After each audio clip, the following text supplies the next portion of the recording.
this is Jan Smith with Citizens for Family Preservation. This is the Grandparents Training Video, Part 4. I want to talk a little bit about a motion to intervene. Although I'm not an attorney, I can provide a little bit of information about exactly what that means. What that means is providing a simple form to the court asking to be a party to the case. Once an individual becomes a party to the case, they then have a voice, even if they're not a parent or a child. As an extended family, a judge can grant a motion to intervene.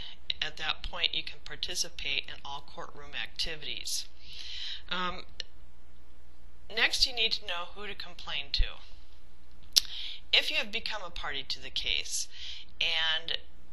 or you have petitioned the court, filed motions of sorts, and you have not been satisfied at this point, you can also go to administrative hearings within Child Protective Services, and there's also administrative hearings within the judicial system. Look up what your complaint process is in your state and understand that those are the rights that you have prior to any judgments that a superior court might have. So take advantage of those. Also, there is a Commission on Judicial Conduct. If you feel that a judge has not appropriately ruled on your case and you feel that he has violated canons, in order to understand what violated canons are, you need to know what the canons say. So look up the canons in your state for the judicials, through the judiciary, and then take a look at what their decisions are and see if there's any of those canons that they violated. At that time, you need to document what canons they violated, how they violated them, and what decisions were made that violated those canons. Then submit them to the overseeing body for the judiciary. In our state, it's called a Commission on Judicial Conduct, but in other states it's called other things. So you have to do a little bit of homework in your state to find out what body actually oversees the judiciary. Then each state oftentimes has a family ombudsman. Now understand the ombudsman has very limited oversight on Child Protective Services. They are a statistics gathering group, but they take those statistics and then they help legislators make decisions. They can also look into a case to see if what was done was actually legal, if they followed protocol. But understand they work for and get paid by the state, and they often are just as much in the state's back pocket as everybody else. Offer to transport a child. Offer a transported child to their visits. It gives you more time with the child, and the more time you spend with the child, the more advantageous it's going to be to go before the court and claim that you continue to have bonding with that child. You also need to stop and think about why the child should live with you, because you're going to hear the term best interest of the child thrown around continuously. And why should that child be placed with you? What do you have to offer that child?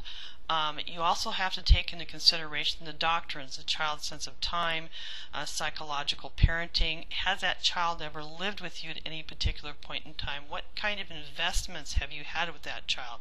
Have you purchased clothing? Have you provided food? Have they lived in your home? Did you act as a parent to that child in any particular way? These are all critical things that need to be documented and presented in a courtroom. A court, initially a caseworker will go into the courtroom before a judge and have a hearing against the parents. This is called an ex parte hearing because nobody's in there to defend themselves. It's a courtroom hearing between just the caseworker and the judge, and oftentimes the parents are convicted at that point. They don't say that, but that's the truth. Then they go into, 3 days later, into a 72-hour shelter care hearing. It is at that shelter care hearing that extended family need to be present and putting motions in, possibly for any custody. they might be interested in. If you do not do that at the 72-hour shelter care hearing, I can guarantee you that they're going to place with foster care and drag their feet on everything else. So it's important to be at the 72-hour shelter care hearing. The parents will have two options. They can plead guilty or they can plead not guilty.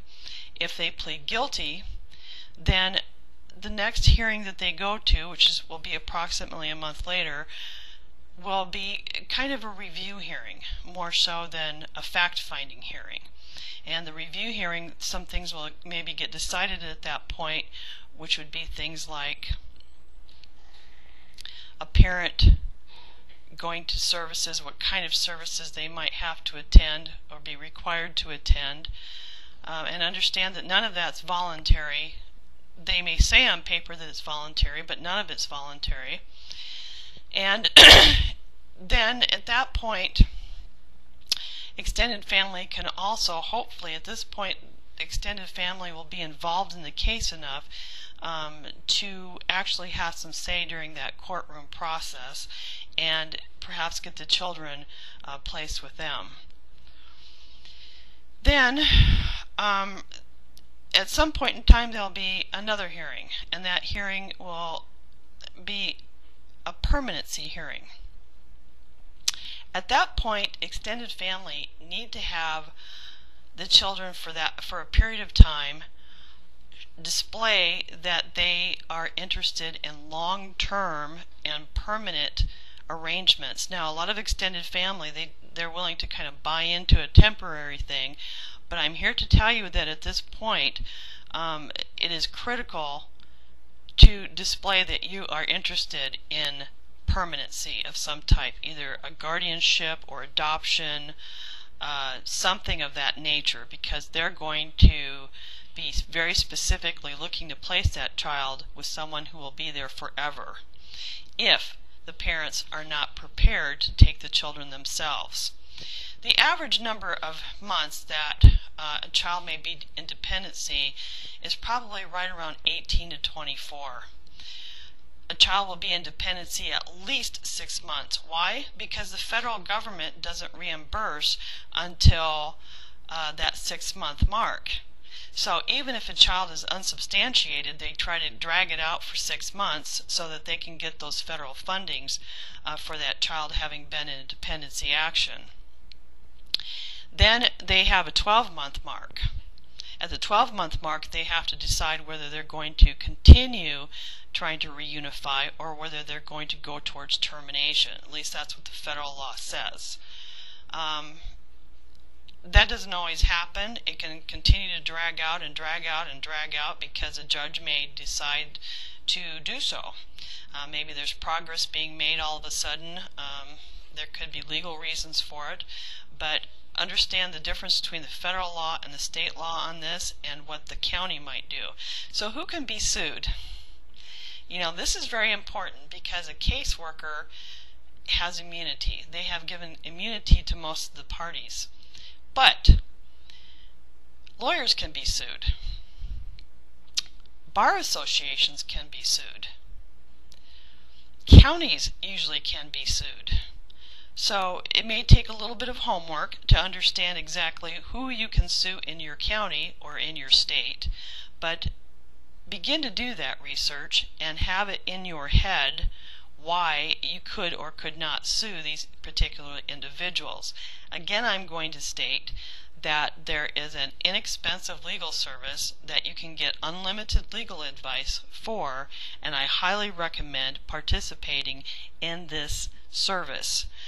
Again, to notify me that you are interested in this service, please contact me at familypreservation@live.com. You can email me and I'd be more than glad to help you get set up with this.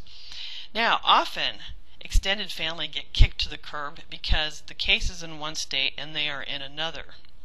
This is also common. And they hate to have a child go to another state. Why? They lose the funding. The child is the money bag.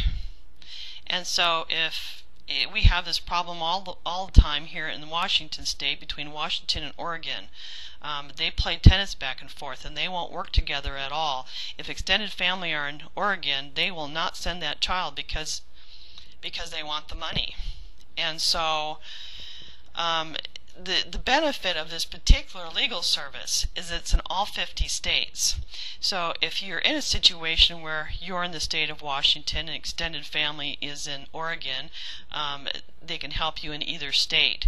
And this becomes very important because oftentimes if you're just hiring an attorney, they can only help you in one state and they have no say or access to another state.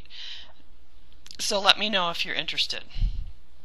That's it for this clip. Thanks.